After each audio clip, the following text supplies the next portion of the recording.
Welcome to the Genius Factory. Enjoy the video. You begin by confirming core permissions and the correct devices. This saves time. Open Valorant and set voice chat to team or all, then select your mic in-game so audio routes correctly. Once done, switch to Windows sound settings and verify the input device, speaking to watch levels move and adjust gain if needed. Make sure Riot Vanguard and Valorant are allowed through the firewall and microphone privacy. Otherwise, the game cannot access your device and nothing else will work.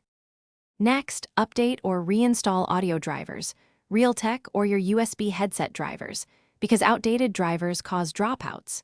You should set the correct default device in sound settings and disable exclusive mode so Valorant and other apps can share the mic. Once done, inspect overlays and third-party apps like Discord or recording tools, since they sometimes take exclusive access. Close them or disable mic control. Also test with a different USB port or a simple headset. Finally, validate everything in a practice lobby by speaking and confirming teammates hear you. This is the quickest proof. If there's echo or background noise, lower in-game suppression or switch to push-to-talk so your audio is intentional.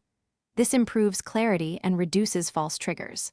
If problems persist, run the Riot Client Repair tool, reinstall Valorant, or test the mic on another PC to isolate software versus hardware. One key tip: reboot after major changes, then retest, because lingering processes often block settings.